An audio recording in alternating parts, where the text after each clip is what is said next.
اللهم صل على محمد وعلى آل محمد كما صليت على إبراهيم وعلى آل إبراهيم إنك حميد مجيد.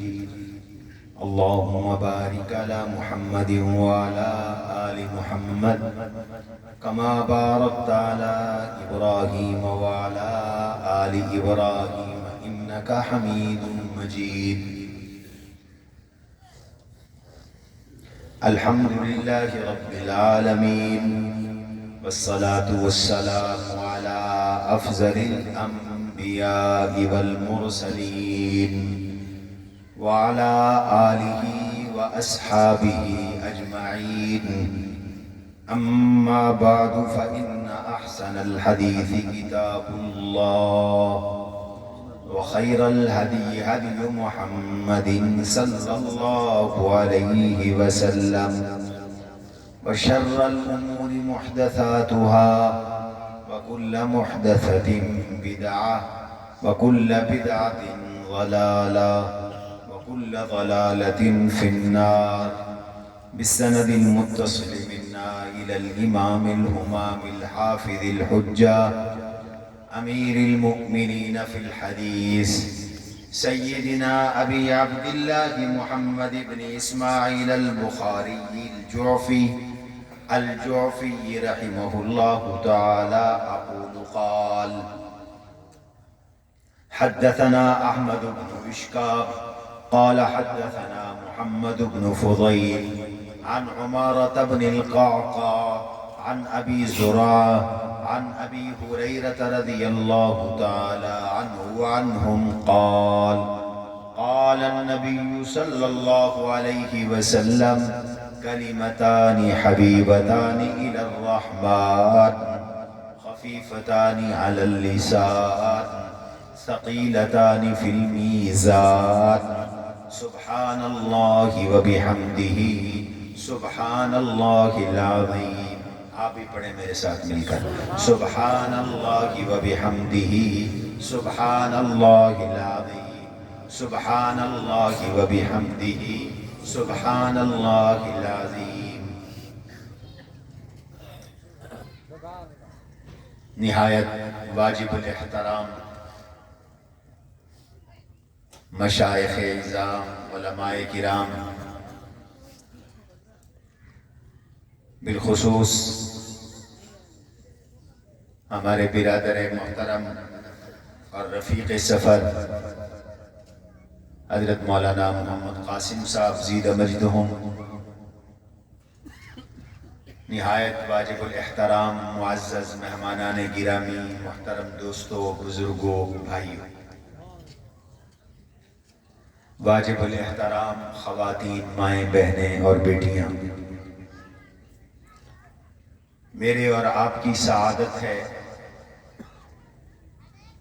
کہ کوٹدو کے اس دیہی علاقے کے ممتاز دینی ادارے جامعہ عافیہ للبنات کوٹدو کے سالانہ اجتماع ختم بخاری شریف میں ہم سب جمع ہیں. میں شکر گزار ہوں اپنے میزبان مکرم اور اس ادارے کے محتمم استاذ العلماء حضرت مولانا مفتی محمد منور خورشید صاحب دامت برکاتہم العالیہ، ہمارے مخدوم حضرت مولانا پیر عتیق الرحمن صاحب دامت برکاتہم العالیہ، اور ان کے رفقا کا جنہوں نے اس خوبصورت اور اس باوقار مبارک اجتماع میں شرکت کی سعادت بخشی. اللہ تبارک و تعالی ہم سب کو اپنی بارگاہ میں قبول اور منظور فرمائے. ہماری حاضری اور ہمارا کہنا سننا ہماری نجات کا ذریعہ فرمائے. میں نے آپ کے سامنے جو حدیث تلاوت کی ہے اسی حدیث سے متعلق ہی انشاءاللہ معروضات عرض کروں گا۔ اس حدیث سے آج باہر جانے کا ارادہ نہیں ہے، اور بیان، تقریر، درس اسی حدیث پر ہی ہوگا انشاءاللہ۔ آپ ہر سال یہ حدیث سنتے ہیں، اور ہماری بچیاں یہ حدیث پڑھ رہی ہیں، جس کے روایت کرنے والے سیدنا ابی ہریرہ رضی اللہ تعالی عنہ ہیں، جو صحابہ کرام رضوان اللہ علیہم اجمعین میں حافظ الحدیث ہیں، کثیر الملازمہ ہیں، کثیر الضبط ہیں۔ حضور علیہ السلام کے وہ صحابی ہیں جو سن 7 ہجری میں حلقہ بگوش اسلام ہو کر حضور کی خدمت میں آئے، اور پھر حضور سے جدا نہیں ہوئے۔ جناب رسول اللہ صلی اللہ علیہ وسلم کی خدمت میں 4 سال اور 2.25 ماہ اس طرح چپٹ کر رہے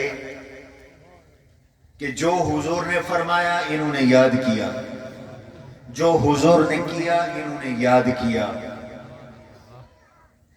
کھانا ملا تو بھی اس درس حدیث میں شریک ہیں، کھانا نہیں ملا تو بھی قرآن کے حفظ میں اور حدیث کے یاد کرنے میں مشغول ہیں۔ یہ صفا کے طالب علم ہیں، انہیں علم کا اتنا شوق تھا، یہ ارشاد فرماتے ہیں کہ ہمارے جو صحابہ کرام رضوان اللہ علیہم اجمعین تھے وہ 2 طرح کے تھے، مہاجرین تھے اور انصار تھے۔ ان اخواننا من المہاجرین کان یشغلہم الصفق بالاسواق، ہمارے مہاجر بھائی حضور کی خدمت میں حاضری دیتے تھے، لیکن مارکیٹ میں، بازار میں کاروبار تجارت بھی کرتے تھے۔ وَإِنَّ إِخْوَانَنَا مِنَ الْأَنصَارِ كَانَ يَشْغَلُهُمُ الْعَمَلِ بِالْأَمْوَالِ، ہمارے انصاری بھائی زراعت پیشہ تھے، وہ حضور علیہ السلام کی خدمت میں حاضری بھی دیتے تھے اور کاشتکاری بھی کرتے تھے۔ وَإِنَّ أَبَا هُرَيْرَةَ كَانَ يَلْزَمُ رَسُولَ اللَّهِ صلی اللہ علیہ وسلم بِشِبْعِ بَطْنِهِ، میں ابو ہریرہ فقیر، مسکین، مسافر حضور علیہ السلام کے ساتھ لگا رہتا تھا، چمٹا رہتا تھا، روٹی مل جاتی تھی تو پیٹ بھوکا ہوتا تھا تو میں حضور کے پاس رہتا تھا۔ فَأَحْضُرُ مِمَّا لَا يَحْضُرُونَ، کوئی نہیں ہوتا تھا حضور کے پاس تو میں ہوتا تھا، کوئی اللہ کے نبی علیہ السلام کے پاس نہیں ہوتا تھا، میں آپ کی خدمت میں موجود ہوتا تھا، اور جو حضور فرماتے میں اسے یاد کرتا تھا۔ اس لیے انہوں نے بڑی حدیثیں یاد کی، 7374 احادیث امت کو حضور کے مدرسے کے اس محدث سے، اس طالب سے اور پھر محدث سے ملی، سیدنا ابی ہریرہ رضی اللہ عنہ سے۔ فرماتے ہیں سبق مجھے بھول جاتا تھا، میں نے رسول اللہ صلی اللہ علیہ وسلم سے دعا کروائی، حضور نے مجھے فرمایا چادر بچھاؤ، میں نے چادر بچھائی، حضور علیہ السلام نے اللہ کی رحمت اپنے ہاتھوں میں لے کر میری چادر میں ڈالی، پھر فرمایا اس چادر کو اکٹھا کرو، میں نے اکٹھا کیا، حضور نے فرمایا سینے کے ساتھ لگاؤ، میں نے سینے کے ساتھ لگایا۔ وہ دن آج دن میں نے جو سبق پڑھا مجھے یاد ہو گیا، جو بات سنی مجھے کبھی نہیں بھولی۔ یہ حضرت ابی ہریرہ رضی اللہ تعالیٰ عنہ فرماتے ہیں مجھے حضور صلی اللہ علیہ وسلم نے ایک ذکر کی تلقین فرمائی، لوگوں کو ایک ذکر سکھایا، اور اس ذکر کے فضائل بیان فرمائے، اور ان فضائل میں 3 باتیں ارشاد فرمائی۔ پہلی بات، کلمتان حبیبتان الی الرحمن، رحمت والی ذات کو 2 جملے بڑے محبوب ہیں، رحمت والی ذات کو 2 جملے بڑے پسند ہیں۔ کلمتان حبیبتان الی الرحمن، لفظ رحمان لا کر اشارہ فرمایا ہے کہ یہ جملے بھی اللہ کی رحمت کو کھینچ کے لاتے ہیں۔ وہ قہار رحمان بن جاتا ہے، وہ رحیم بن جاتا ہے۔ اللہ کو یہ جملے بڑے پسند ہیں۔ کیا معنی؟ جو یہ جملے پڑھتا ہے اللہ اس کو بھلائی دیتے ہیں، جو یہ جملے پڑھتا ہے اللہ اس کو شرور سے بچاتے ہیں، جو یہ جملے پڑھتا ہے اللہ اس کو نیکیاں عطا فرماتے ہیں، اور جو یہ جملے پڑھتا ہے اللہ اس کو تکلیفوں سے بچاتے ہیں۔ 2 جملے رحمان کو بڑے محبوب ہیں، کلمتان حبیبتان الی الرحمن خفیفتان علی اللسان، زبان پہ بڑے آسان ہیں، بڑے ہلکے پھلکے ہیں، بالکل ایسے جیسے آپ کہتے ہیں کہ میاں اب فلانی فصل کاشت نہ کرو، اس میں خرچ زیادہ ہے، فلان کا فصل کاشت کرو، خرچ کم ہے، محنت کم ہے، آمدنی زیادہ ہے۔ حضور علیہ السلام بھی ارشاد فرما رہے ہیں، یہ لمبا چوڑا وظیفہ نہیں، لمبا چوڑا ذکر نہیں، کوئی محنت اور مشقت والا عمل نہیں، بڑا آسان عمل، بوڑھا جوان، مرد عورت، چھوٹا بڑا، جو بھی یہ جملے یاد کرنا چاہے پڑھنا چاہے پڑھ سکتا ہے۔ لیکن ثقیلتان فی المیزان، اللہ کا جو قیامت کے دن اعمال کو تولنے کا ترازو لگے گا اس میں ان کا بڑا وزن ہے، بڑی قیمت ہے، بڑا اجر ہے، بڑا ثواب ہے۔ آقا کون سے وہ جملے ہیں؟ آپ میرے ساتھ مل کے پڑھیں۔ کیا فرمایا؟ سبحان اللہ و بحمدہ، پڑھتے نہیں آپ، سبحان اللہ و بحمدہ سبحان اللہ العظیم، پھر پڑھیں سبحان اللہ و بحمدہ سبحان اللہ العظیم، پھر پڑھیں سبحان اللہ و بحمدہ سبحان اللہ العظیم۔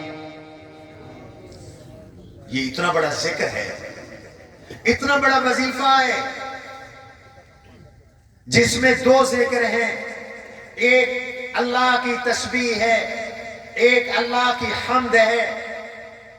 سبحان اللہ اللہ کی تسبیح ہے، وَبِحَمْدِهِ اللہ کی حمد ہے، سبحان اللہ پھر تسبیح ہے، 2 دفعہ تسبیح ہے، 1 دفعہ حمد ہے، پھر فرمایا العظیم اللہ سب سے بڑا ہے۔ یہ اتنا بڑا ذکر ہے کہ اللہ اپنی تسبیح خود بھی فرماتے ہیں، کہو سبحان اللہ، اللہ خود سبحان اللہ کہتے ہیں۔ ذرا اس ذکر پر غور کرو، میں آج اس تسبیح کو ذرا آپ کے سامنے کھولنا چاہتا ہوں، تحمید کو کھولنا چاہتا ہوں۔ آپ تو سمجھتے ہیں سبحان اللہ نعت خوانوں کا جملہ ہے، خطیبوں کا جملہ ہے، وہ ہم سے بار بار کہتے ہیں کہو سبحان اللہ، کھڑے ہو کے کہو سبحان اللہ، ہاتھ اٹھا کے کہو سبحان اللہ۔ بھئی سبحان اللہ نعت خوانوں خطیبوں کا نہیں، یہ اللہ کا ذکر ہے۔ قرآن کریم میں اللہ نے بتایا، اللہ خود سبحان اللہ کہتے ہیں، یہ اتنا عظیم الشان ذکر ہے۔ قالوا اتخذ الرحمن وقالوا اتخذ اللہ ولدا، سبحانہ، یہ دیکھو اللہ خود کہہ رہے ہیں سبحانہ، سبحان الذي يسرى بعبده ليلا من المسجد الحرام الى المسجد الاقصى۔ یہ مجھ سے پہلے ہمارے مخدوم حضرت مولانا معراج بیان کر رہے ہیں، تو معراج کے موقع پر اللہ نے خود کہا سبحان اللہ، سبحان الذي اسرى بعبده ليلا من المسجد الحرام الى المسجد الاقصى الذي باركنا حوله۔ یہ اتنا بڑا وظیفہ، اتنا بڑا عمل کہ اللہ خود سبحان اللہ کہتے ہیں، سبحانہ وتعالی عما یشرکون۔ اللہ کہتے ہیں اللہ کہتے ہیں سبحان اللہ، میں شرک سے پاک ہوں، میں شرک سے محفوظ ہوں۔ سبحان اللہ وہ وظیفہ ہے جو اللہ کے فرشتے پڑھتے ہیں، فرشتے بھی سبحان اللہ کہتے۔ اب تو کہو، پیچھے والے بھی، مرد اونچی آواز سے، عورتیں آہستہ، پھر کہو کیوں؟ وَيُسَبِّحُ الرَّعْدُ بِحَمْدِهِ وَالْمَلَائِكَةُ مِنْ خِيفَتِهِ۔ اللہ کہتے ہیں یہ رعد فرشتہ بھی سبحان اللہ کہتا ہے، میرے باقی فرشتے بھی سبحان اللہ کہتے ہیں۔ اللہ کہتا ہے میرے فرشتے میرے عرش کو اٹھائے ہوئے ہیں، یسبحون بحمد ربہم ویستغفرون لمن فی الارض۔ میرے فرشتے جو میرے عرش کو بھی اٹھائے ہوئے ہیں، اللہ کے عرش کو اٹھا کر وہ دو کام کرتے ہیں۔ اللہ کیا کرتے ہیں؟ نمبر ایک، اللہ کا ذکر کرتے ہیں۔ اللہ کیا ذکر کرتے ہیں؟ یسبحون بحمد ربہم، وہ سبحان اللہ کی وبحمدہ پڑھتے ہیں، وہ سبحان اللہ پڑھتے ہیں، وہ الحمدللہ پڑھتے ہیں۔ اللہ کے ذکر میں ہر وقت لگے ہوئے ہیں، سبحان اللہ الحمدللہ سبحان اللہ الحمدللہ سبحان اللہ کی وبحمدہ۔ یہ ایسا ذکر ہے۔ اللہ کے فرشتے بھی سبحان اللہ کہتے ہیں، اللہ کے فرشتے بھی الحمدللہ کہتے ہیں۔ ماشاءاللہ سبحان اللہ۔ ہمارے مولانا سعد اللہ بھی آ گئے، یہ بھی سبحان اللہ۔ توجہ، تشریف رکھیں۔ مولانا سعید اللہ صاحب، میں ان کو سعد اللہ کہتا ہوں، نقطوں سے بچاتا ہوں۔ توجہ ہے بھی میری طرف، سبحان اللہ، اونچی آواز سے سبحان اللہ۔ اللہ خود سبحان اللہ کہتے ہیں۔ کوٹکدو والو، یہ اتنا مبارک وظیفہ، اللہ کے فرشتے سبحان اللہ کہتے ہیں، اللہ کے فرشتے الحمدللہ کہتے ہیں، اللہ کے انبیاء علیہ السلام سبحان اللہ کہتے ہیں، الحمدللہ کہتے ہیں۔ اللہ نے نبیوں کی ڈیوٹی لگا دی۔ نبیوں تم میرا ذکر کرو۔ وہ دیکھو اللہ کے ایک نبی ہیں، ان کا نام یونس علیہ السلام، سبحان اللہ، سیدنا یونس علی نبینا وعلیہ السلام آزمائش میں آ گئے، دریا میں پھینک دیے گئے، مچھلی نے نگل لیا، مچھلی کے پیٹ میں ہے۔ اس سے بڑی جیل کیا ہوگی؟ گویا کہ قبر میں ہے۔ اللہ کا نبی مچھلی کے پیٹ کی قبر میں ہے، پھر بھی زندہ ہے، تو جب اس قبر میں جاتا ہے تو وہ پھر بھی زندہ ہے۔ مچھلی کے پیٹ میں یونس علیہ السلام، اللہ کہتے ہیں ایک وظیفہ تھا جو یونس علیہ السلام نے پڑھا، اس وظیفے کی برکت سے میں نے یونس کی تقدیر بدل دی۔ آپ سمجھے نہیں؟ ایسا وظیفہ، اس میں عزم ڈھونڈتے ہو، ایسا وظیفہ جس سے تقدیر بدل جائے، وہ کیا ہے؟ قرآن سے پوچھو، میں تو ہر بات قرآن سے ڈھونڈتا ہوں۔ فَلَوْلَا إِنَّهُ كَانَ مِنَ الْمُسَبِّحِينَ، علماء بیٹھے، فَلَوْلَا إِنَّهُ كَانَ مِنَ الْمُسَبِّحِينَ لَلَبِثَ فِي بَطْنِهِ إِلَى يَوْمِ يُبْعَثُونَ۔ اللہ کہتا ہے میرا یونس اگر مچھلی کے پیٹ میں سبحان اللہ نہ کہتا تو وہ قیامت کی صبح تک مچھلی کے پیٹ میں رہتا۔ یونس علیہ السلام کو مچھلی کے پیٹ سے رہائی اس لیے ملی کہ انہوں نے سبحان اللہ کا وظیفہ کیا تھا۔ فَلَوْلَا إِنَّهُ كَانَ مِنَ الْمُسَبِّحِينَ، اگر وہ سبحان اللہ نہ کہتے لَلَبِثَ فِي بَطْنِهِ إِلَى يَوْمِ يُبْعَثُونَ، وہ قیامت کی صبح تک مچھلی کے پیٹ میں رہتے۔ اتنا بڑا وظیفہ ہے، قرآنی وظیفہ۔ وَظَنُّونِ إِذْ ذَهَبَ مُغَاضِبًا فَظَنَّ أَن لَّن نَّقْدِرَ عَلَيْهِ وَنَادَىٰ فِي الظُّلُمَاتِ أَن لَّا إِلَٰهَ إِلَّا پڑھو پڑھو بھائی، آیت کریمہ ہے، لا الہ الا انت سبحانک انی کنت من الظالمین، لا الہ الا انت، آگے اونچی آواز سے، اونچی آواز سے، بلا دور ہوگی، تقدیر بدل جائے گی، مشکل آسان ہو جائے گی، سبحانک انی کنت من الظالمین۔ سبحان اللہ۔ مچھلی کے پیٹ میں ناراض ہو کے یونس علیہ السلام چلے گئے، اللہ نے مچھلی کے پیٹ میں پہنچا کر اپنی قدرت دکھائی، دنیا کو بتایا سارے عاجز ہیں، قادر کون ہے؟ اونچی آواز سے، سارے مجبور ہیں، مختار کل کون ہے؟ اونچی آواز سے، سارے کے سارے معلوم ہیں، عالم الغیب کون ہے؟ اللہ نے یہ بتایا، یہ سکھایا ہے۔ یونس علیہ السلام مچھلی کے پیٹ میں مجبور، قرآن کہتا ہے وَنَادَا فِي الظُّلُمَاتِ، یہ ندا اللہ کے لیے ہے، دعا بھی اللہ کے لیے، یہ قرآن کا مستقل ایک موضوع ہے۔ آج نوجوان علماء دورہ تفسیر نہیں پڑھتے، یہ دورہ تفسیر کی چیزیں ہیں۔ شرک فی دعا بھی نہ کرو، شرک فی العبادت بھی نہ کرو، شرک فی الاستعانت بھی نہ کرو۔ دعا مانگنی ہے کس سے؟ اونچی آواز سے، فَادْعُوا اللَّهَ مُخْلِصِينَ لَهُ الدِّينَ۔ میں قرآن اور حدیث سے باہر نہیں جاؤں گا، آپ سے وعدہ، فَادْعُوا اللَّهَ مُخْلِصِينَ لَهُ الدِّينَ، اللہ کو پکارو، جنگل پہاڑ کہتے ہیں نادے علی علی، مشکل میری کو حل کر دو، مشکل کشا علی علی۔ اور حضرت علی نے بھی کس کو پکارا؟ اللہ کو۔ یونس علیہ السلام نے کس کو پکارا؟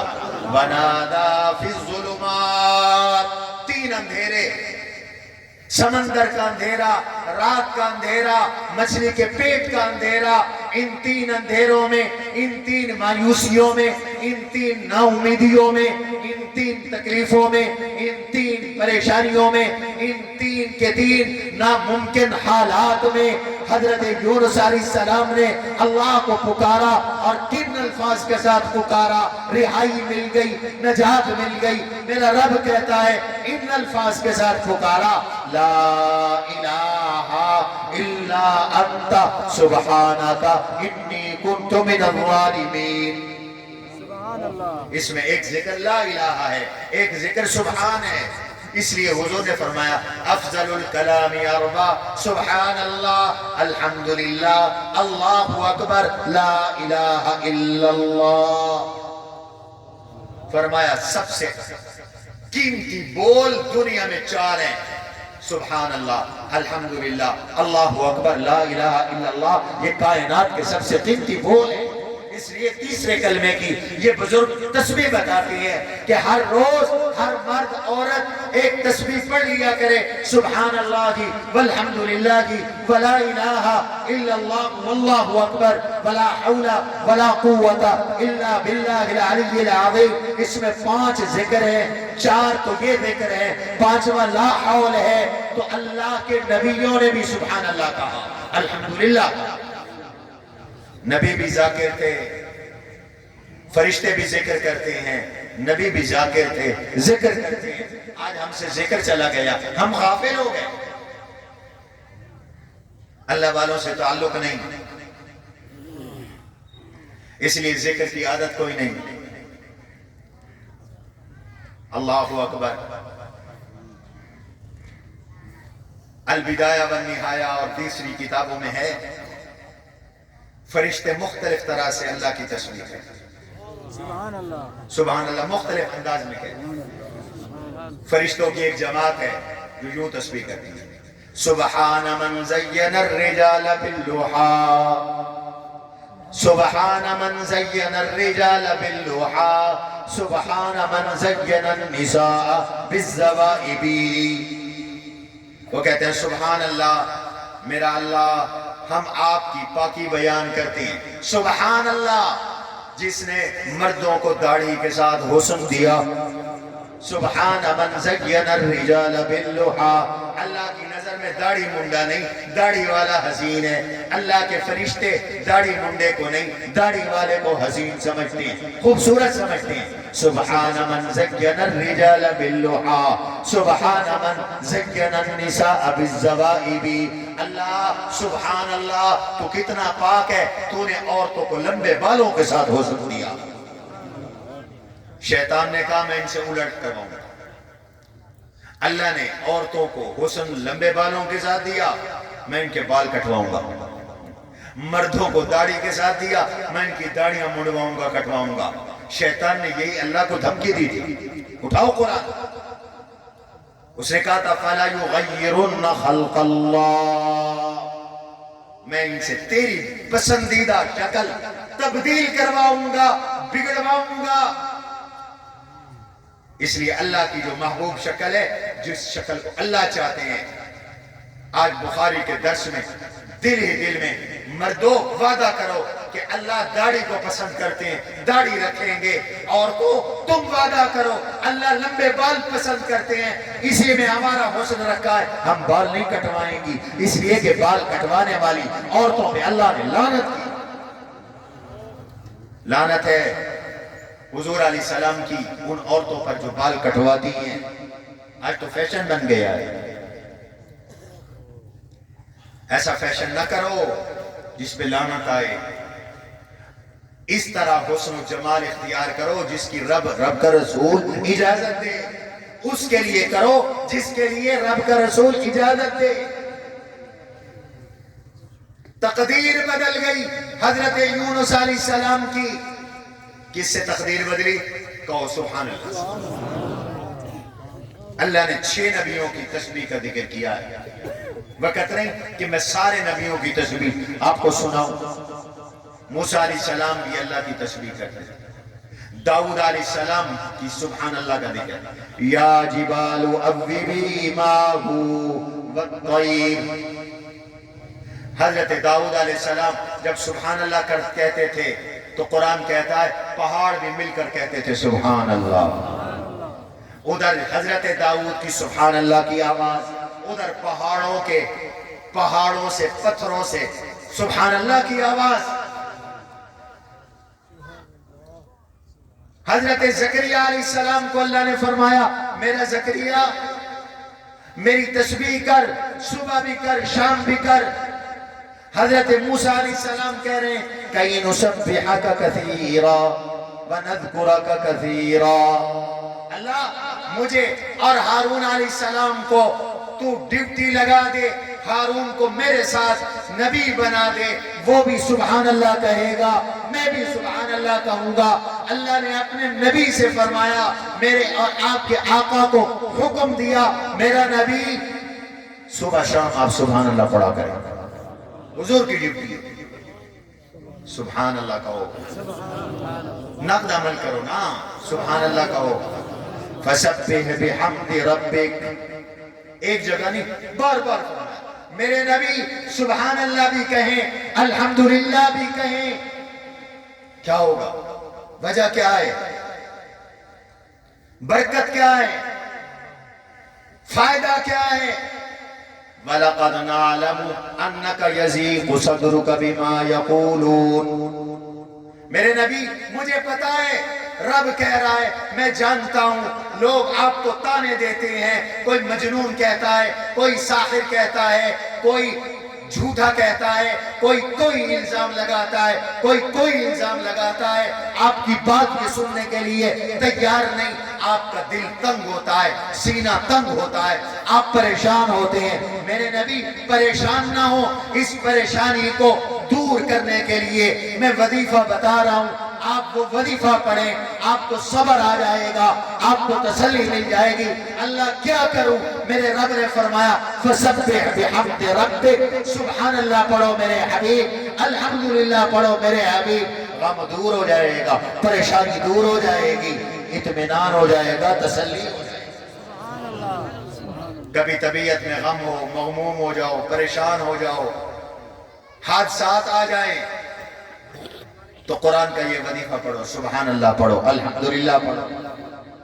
یہ اتنا بڑا وظیفہ ہے، اتنا بڑا عمل ہے۔ قرآن کی 7 سورتوں کا آغاز تسبیح سے ہے، پوچھو نہیں علماء سے۔ 7 سورتوں کے شروع میں تسبیح ہے، قرآن کی 4 سورتوں کا اختتام تسبیح پر ہے۔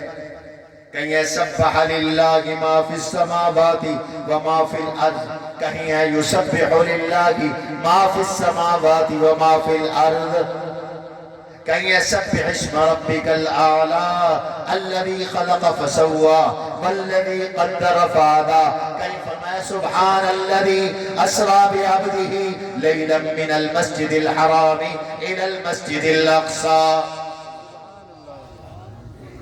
اتنی تاکید ہے اس وظیفے کی۔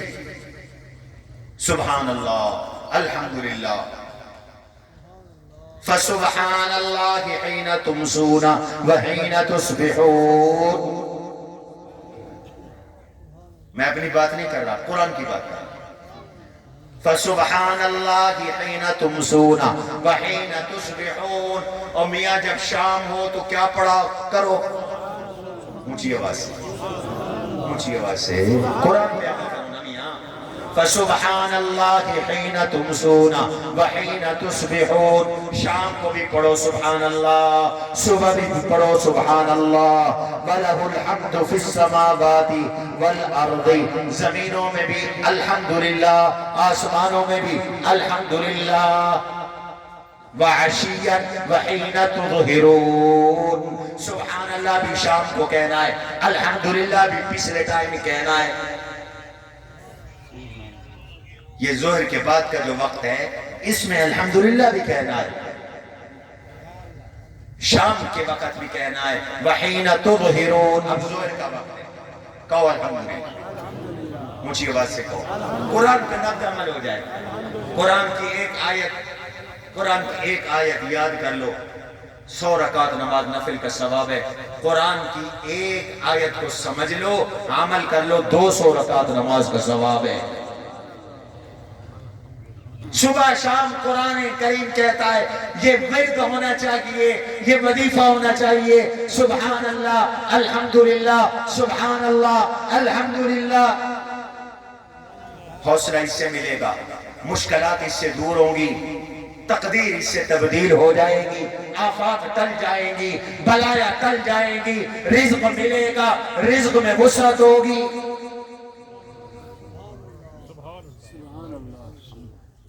اور ایک بڑی عجیب بات اپنی بیٹیوں کو، اپنی بہنوں کو، اپنی ماؤں کو بتاتا چلوں، علماء نے لکھا ہے اس وظیفے میں یہ تاثیر ہے، سبحان اللہ الحمدللہ اللہ اکبر لا الہ الا اللہ کے اس وظیفے میں یہ تاثیر ہے، اس سے تھکن بھی دور ہو جاتی ہے، بدن میں طاقت بھی آ جاتی ہے، کہو سبحان اللہ۔ حضور نے یہ تحفہ دیا، اپنی لخت جگر نور نگر سیدہ طیبہ طاہرہ سیدہ فاطمہ الزہرا رضی اللہ عنہا کو میرے آقا نے یہ تحفہ دیا۔ کب تحفہ دیا؟ ہماری بیٹیوں نے حدیث پڑھی ہے، اسی بخاری میں ہے، میں بھی نکال کے دکھا سکتا ہوں۔ بی بی فاطمہ سے سیدنا علی المرتضی رضی اللہ عنہ نے فرمایا فاطمہ اکیلی ہو، 2 معصوم بچے ہیں حسن حسین، گھر میں کوئی خاتون نہیں ہے، گھر میں کوئی بچی نہیں ہے، گھر میں کوئی ملازمہ نہیں ہے، گھر میں کوئی خادمہ نہیں ہے، گھر میں کوئی نوکرانی نہیں ہے، میری ماں و بہن اور بیٹیوں، 2 جہاں کے سردار کی بیٹی جو پوری کائنات کی عورتوں کی سردار، ملکہ جنت، جنت کی عورتوں کی سردار، ہمارا ایمان اور عقیدہ، اما ترزین ان تکونا سیدت نساء ان تکونی سیدت نساء اہل الجنہ۔ حضور نے فرمایا فاطمہ تجھے مبارک ہو، تو جنت کی عورتوں کی سردار ہے۔ وہ زہرا گھر میں خود کام کرتی ہیں، جھاڑو خود لگاتی ہیں، پوچھا خود لگاتی ہیں، بچوں کو خود نہلاتی ہیں، بچوں کو خود دھلاتی ہیں، بچوں کے کپڑے خود دھوتی ہیں۔ علی مجاہد تھے، علی کے جانوروں کا دریا خود بناتی ہیں اور چکی خود چلاتی ہیں، تھک جاتی ہیں۔ حضرت علی کو ترس آ گیا، فرمایا فاطمہ جاؤ نا ابا جی کے پاس، کچھ غلام باندیاں غنیمت میں آئے ہیں، کوئی ایک غلام لے آؤ، باندی لے آؤ، گھر میں کام کاج میں سہولت ہو جائے گی، تنگ ہوتی ہو۔ سیدہ حضور کی پاس تشریف لائی، اپنے بابا جی کی خدمت میں آئیں، حضرت عائشہ کے گھر میں آئیں، حضرت عائشہ کی باری تھی، حضور گھر میں موجود نہیں تھے، انتظار کیا، حضور کو تاخیر ہو گئی، واپس چلی گئی۔ سیدہ طیبہ طاہرہ حضرت عائشہ صدیقہ رضی اللہ تعالی عنہا کو پیغام دیا کہ ابا جی آئے تو پیغام دے دینا کہ آپ کی لخت جگر فاطمہ آئی تھی، تقاضا کر رہی تھی کوئی غلام مل جائے، کوئی باندی مل جائے، کام کاج کے لیے، گھر میں خدمت کے لیے، بہت تنگ ہوتی ہوں، بہت تھک جاتی ہوں، صبح سے شام تک کام کرتی ہے آپ کی بیٹی، بچوں کو بھی سنبھالتی ہے، کھانا بھی بناتی ہے، چکی بھی چلاتی ہے، جھاڑو بھی دیتی ہے، کوئی ایک غلام یا ایک باندی مرحمت ہو جائے۔ آخر یہ اوروں کو بھی تو ملنی ہے، علی بھی آپ کا مجاہد ہے، علی بھی آپ کا ایک سپاہی ہے، علی بھی تو شیر خدا ہے، وہ بھی تو آپ کے ساتھ ہوتا ہے،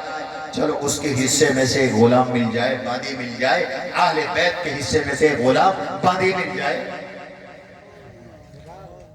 حدیث میں آتا ہے حضور صلی اللہ علیہ وسلم عشاء کے بعد تشریف لائے، دیر سے تشریف لائے، بی بی فاطمہ گھر میں چلی گئی، ام المؤمنین سیدہ طیبہ طاہرہ حضرت عائشہ صدیقہ رضی اللہ عنہا نے جناب رسول اللہ صلی اللہ علیہ وسلم کو یہ پیغام دیا کہ سیدہ فاطمہ آئی تھی، یہ پیغام دے گئی، کوٹردو والو اور میری ماں بہنوں بیٹیوں سنو سنو سنو، حضور علیہ السلام گھر میں نہیں بیٹھے، بیٹی کا پیغام سن کر میرے نبی کو چین نہیں آیا، فوراً روانہ ہو گئے، گئے آواز دی اپنے داماد کے گھر، بیٹی کے گھر، سیدہ فرماتی ہیں قد آوینا الی مضاجعنا، ہم تو لیٹ چکے تھے، سو چکے تھے، صحابہ جلدی سوتے تھے، ہم سو چکے تھے، بستر پہ تھے، حضور علیہ السلام تشریف لائے، ہم اٹھنے لگے، حضور علیہ السلام نے فرمایا نانا اٹھونا علی مضاجعکم، اپنے اپنے بستروں پہ رہو، اور پھر حضور تشریف لائے اور تشریف لا کر مجھے ایک بات فرمائی، فرمایا فاطمہ تمہارا پیغام مجھے ملا ہے، تم نے غلام کا تقاضا کیا ہے، باندی کا تقاضا کیا ہے، میں تمہیں غلام اور باندی سے بہتر ایک چیز دینے آیا ہوں، اونچی آواز سے کہو اور اونچی آواز سے، میں بہتر چیز دینے آیا ہوں۔ یہ تو بخاری کی روایت ہے، مسند احمد کی روایت میں ایک اور اضافہ ہے، حضور نے پہلے فرمایا بیٹی فاطمہ غلام نہیں دوں گا آپ کو، باندیاں نہیں دوں گا آپ کو۔ آقا کیوں کیوں مجھے کیوں نہیں ملیں گے؟ دل پہ ہاتھ رکھو، حدیث بیان کرنے لگا ہوں، علماء کرام حوالہ نوٹ کریں، ہوائی بات نہیں کر رہا، میرا اس پر مضمون بھی میری کتاب نقوش علم کے اندر چھپ چکا ہے۔ اللہ کے نبی علیہ السلام نے فرمایا فاطمہ واللہ لا اعطیکما، میں تمہیں کوئی غلام باندی نہیں دوں گا، اس لیے کہ میرے صفہ کے مدرسے کے طلبہ بھوکے ہیں، ان کے کھانے کا انتظام نہیں، واللہ لأبیعہم، اللہ کی قسم میں یہ غلام باندیاں بیچوں گا اور میں ان کے پیسے اپنے مدرسے کے طلبہ پہ خرچ کروں۔ کوٹدو والو پیغمبر کو مدرسہ اتنا پسند ہے، مدرسے کے طلبہ اتنے محبوب ہیں کہ اپنے آل بیت پر میرے نبی نے طلبہ کو ترجیح دی۔ یہ طلبہ مدارس کے طلبہ حضور کے مدرسے کے طالب علموں کی طرح ہیں، انہی کا نمونہ نقشہ ہے، اور میرے نبی کے مدرسے کے طالب علم حضور کو ان سے پیار، حضور کو ان کی فکر تھی، یہ حضور کے مہمان کہلاتے، یہ مہمانان رسول ہے۔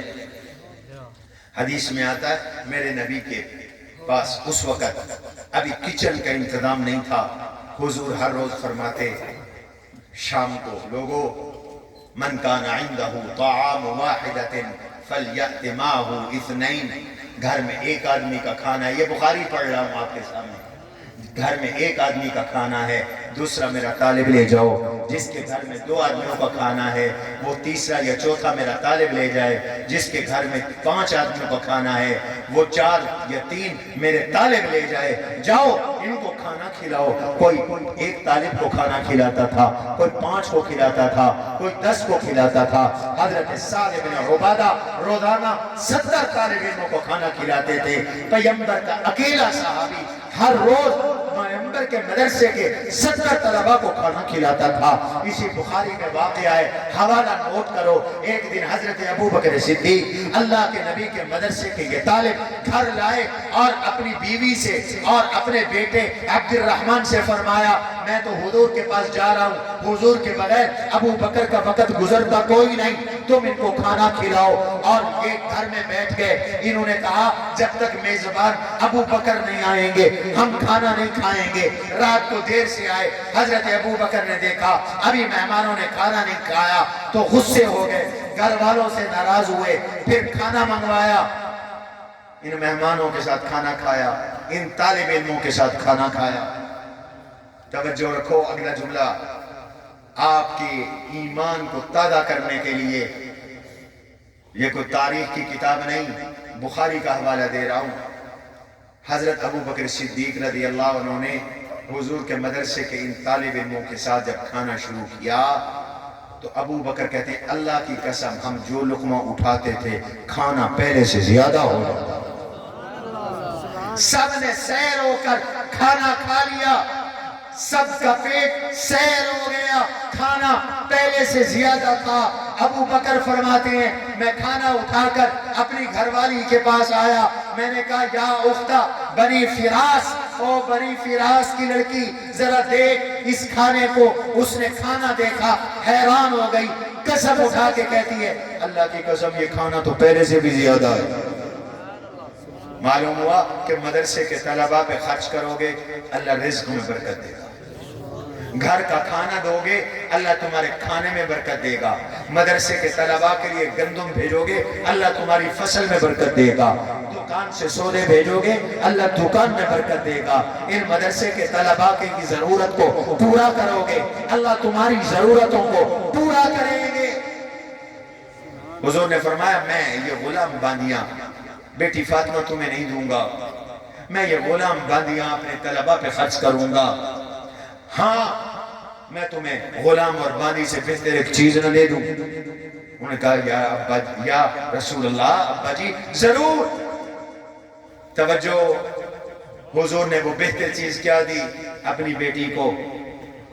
میرے نبی نے فرمایا فاطمہ ہر نماز کے بعد 33 دفعہ سبحان اللہ, 33 دفعہ الحمدللہ, 33 دفعہ اللہ اکبر, یہ 99 ہو گئے. سبھی مرتبہ لا الہ الا اللہ پڑھ لیا کرو. یہ تمہارے لیے غلام سے بہتر ہے, یہ تمہارے لیے بادی سے بہتر ہے, یہ تمہارے لیے نوکرانی سے بہتر ہے, یہ تمہارے لیے گھر کی ماسی سے بہتر ہے. کیوں؟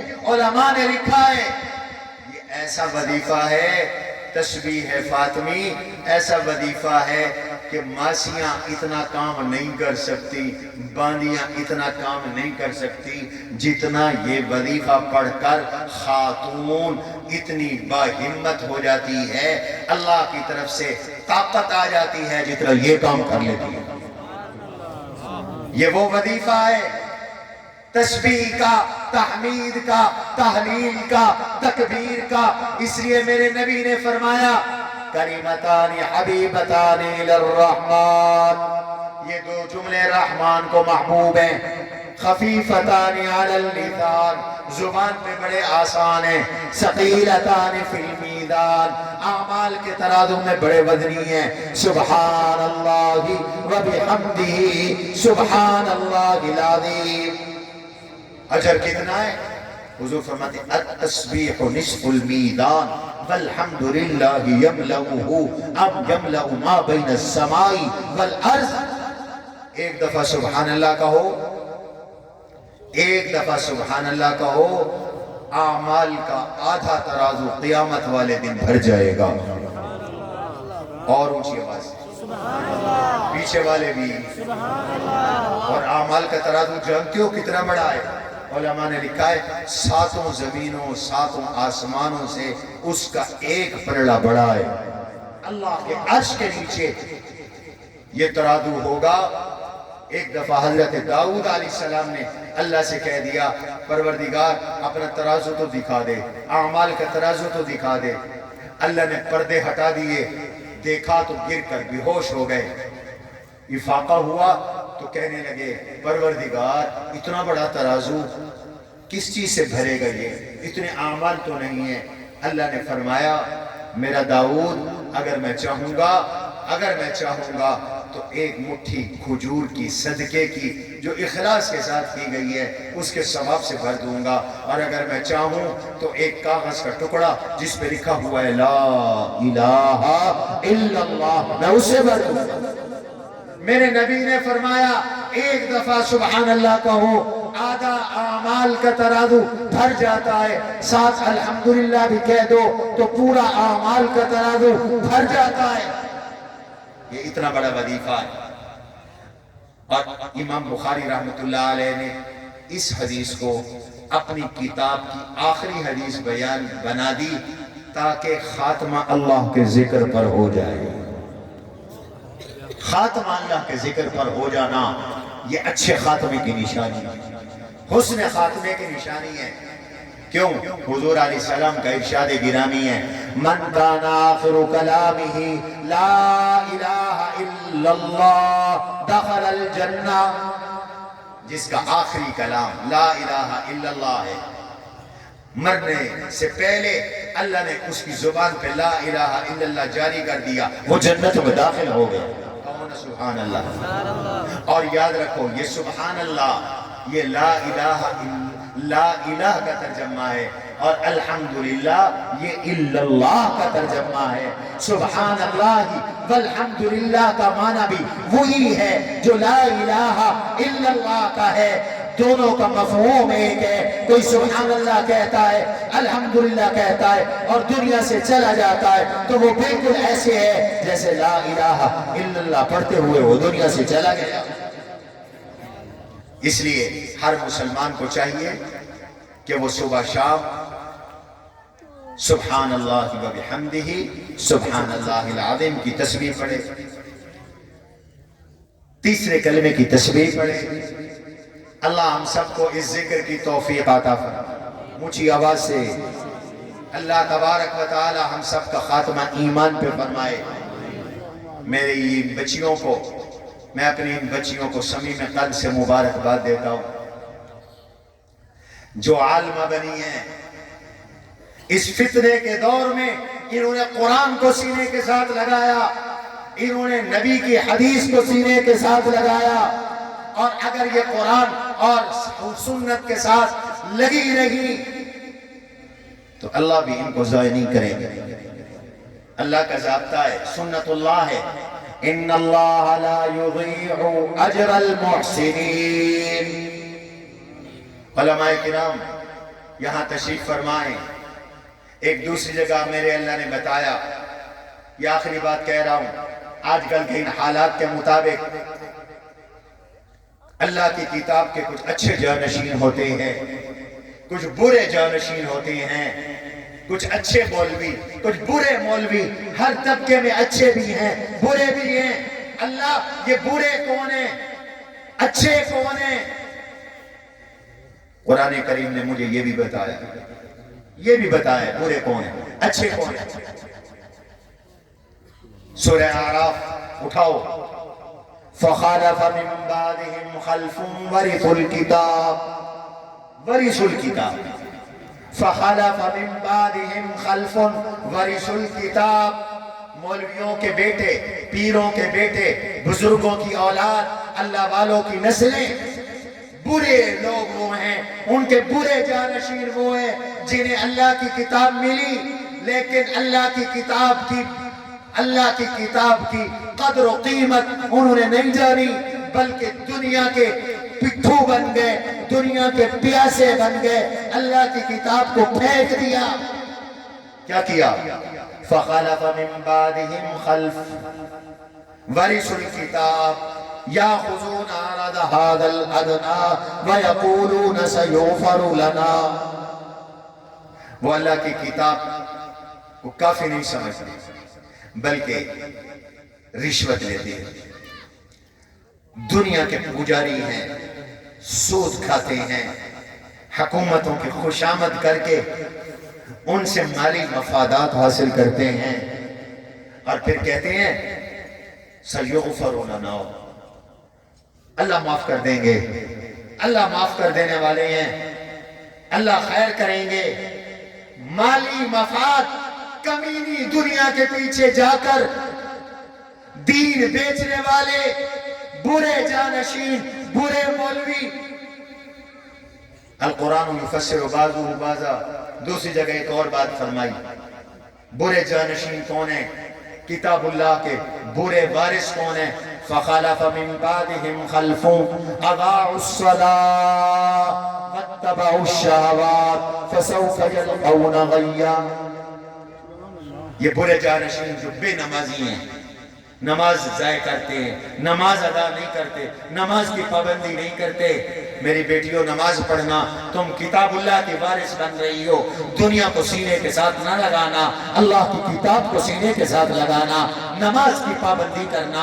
کیوں؟ وَاتَّبَعُوا الشَّهَوَاتِ، جو نمازوں کو ضائع کرتے ہیں وہ شہوت پرست بنتے ہیں، جو نمازوں کو برباد کرتے ہیں خواہش پرست بنتے ہیں، جو نمازوں کو برباد کرتے ہیں بد کردار بنتے ہیں، جو نمازوں کو ضائع کرتے ہیں بد دیانت بنتے ہیں، جو نمازوں کو ضائع کرتے ہیں وہ خائن بنتے ہیں، جو نمازوں کو ضائع کرتے ہیں وہ کرپٹ بنتے ہیں۔ وَاتَّبَعُوا الشَّهَوَاتِ، نماز بے حیائی سے روکتی ہے۔ ان الصلاة تنہا عن الفحشاء والمنکر ولذکر اللہ اکبر۔ یہ برے جانشین، برے مولوی، برے پیر، اللہ اچھے مولوی کون ہیں، اچھے پیر کون ہیں، یہ بھی قرآن نے بتایا۔ والذین یمسکون بالکتاب، والذین یمسکون بالکتاب واقاموا الصلاة انا لا نضیع اجر المصلحین۔ ایسے ہے جی، فرمایا جو قرآن کو، اللہ کی کتاب کو مضبوطی سے تھامنے والے ہیں، اس کتاب اللہ پر کوئی سودے بازی نہیں، کتاب اللہ کی تعلیم پر کوئی سودے بازی نہیں، کوئی راضی ہو کوئی ناراض ہو، رب کعبہ کی قسم قرآن ہمارے، یہ تو حدیث کی کتاب ہے، یہ حدیث کی کتاب میرے ہاتھ میں ہے، کوئی راضی ہو کوئی ناراض ہو، کوئی پھول برسائے یا کوئی پتھر برسائے، قرآن کی تعلیم دے رہے تھے، دے رہے ہیں، دیتے رہیں گے۔ کسی جابر کا جبر، کسی حکومت کا ظلم، ہتھکڑی کا ڈر، گرفتاری کے خطرے ہمیں قرآن پڑھانے سے روک نہیں سکتے۔ اور انشاءاللہ قرآن پہ ہیں، قرآن پہ رہیں گے، اسی میں ہماری نجات ہے۔ اللہ کہتے ہیں والذین یمسکون بالکتاب، تم قرآن کو مضبوطی سے تھامو، اللہ کی کتاب کو مضبوطی سے تھامو، وَأَقَامُوا الصَّلَاةَ، نماز قائم کرو، اللہ تمہارا اجر، تمہاری محنت، تم علماء کی کاوش کو اللہ ضائع نہیں کریں گے۔ تم امت کے مصلح ہو، مصلح ہوئی ہیں جو قرآن والے ہیں، مصلح ہوئی ہیں جو نماز والے ہیں۔ اللہ کہتے ہیں ہم تمہارا اجر ضائع نہیں کریں گے، ہم تمہاری کمائی ضائع نہیں کریں گے۔ انشاءاللہ وفاق المدارس العربیہ پاکستان، جس کے ساتھ ملک کے 24,000 مدرسے ملحق ہیں، اور اگلے دن میں نے اعداد و شمار منگوائے، 40 لاکھ طلبہ ہمارے ان مدارس اور جامعات میں، وفاق کے مدارس اور جامعات میں زیر تعلیم ہے۔ کہو الحمدللہ، 40 لاکھ طلبہ، یہ ایک چھوٹی تعداد نہیں، یہ وہ وفاق ہے جس کے صدر شیخ الاسلام حجت اللہ فی الارض، استاذ ائمۃ الحرمین الشریفین، استاذ الشرق والغرب، شیخ العرب والعجم، حضرت مولانا مفتی محمد تقی عثمانی دامت برکاتہم العالیہ ہے۔ یہ وہ وفاق ہے جس کے سرپرست قائد جمعیت مولانا فضل الرحمن ہے، جس کے ناظم اعلیٰ قائد مدارس مولانا قاری محمد حنیف جالندری ہیں، جس میں بڑے بڑے اولیاء اللہ کے ولی، شیوخ، بزرگ، اصحاب طریقت، جس کے مسئول ہیں، جس کے کارکن ہیں، جس وفاق کے ساتھ ان کے ادارے ملحق ہیں، جن پر جس وفاق پر ان اللہ والوں کا اعتماد ہے، اور یہ وفاق دینی مدارس کا محافظ اور خادم ہے، یہ دور سے خطرات کو بھانپ لیتا ہے۔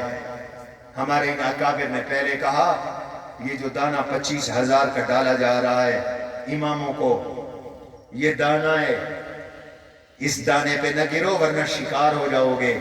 آج وہ بات کھل کے واضح ہو گئی۔ ان اماموں کو سٹی ڈی اور سپیشل برانچ کے سپرد کر دیا گیا ہے۔